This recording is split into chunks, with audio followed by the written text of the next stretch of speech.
চিন্তিত হয়ে কং দৌড়ে এলেন গাড়ির দিকে। চাইলেও যেন কৃষক চলে না যায়, এবং কং তার মাকে হারিয়েছিল জন্মের দিনই। তাই কৃষক তাকে ঘরে তুলে নিয়ে আনেন, নিজের সন্তানের মতো বড় করেন। পরিবারের সবাই কংকে খুব ভালোবাসতো।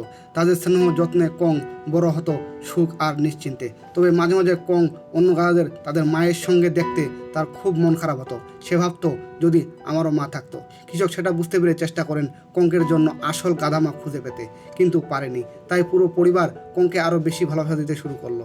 ওর জন্য কিনে আনা হলো সুন্দর খেলনা, নেওয়া হলো ছোট ছোট ভ্রমণে। কিন্তু এই বিশেষ যত্নে অন্য পশুরা ঈর্ষান্বিত হয়ে পড়ল। তারা এমনকি কঙ্কের খেলনা নিয়েও ঝগড়া শুরু করতে লাগলো। ফলে কং হয়ে পড়ল আরও বেশি একা। সে আর খামারে ঘুরে বেড়াতো না, সবসময় কৃষকের পরিবারের কাছেই থাকতো। আর যখনই কৃষক গাড়ি নিয়ে বেড়াতেন, কং দৌড়ে যেত তার পিছনে, দরজা খুলে তাকে থামানোর চেষ্টা করত। এমনকি কৃষক ভাবছেন কিভাবে কংকে আবার অন্য পশুদের সঙ্গে মিশতে শেখানো যায়।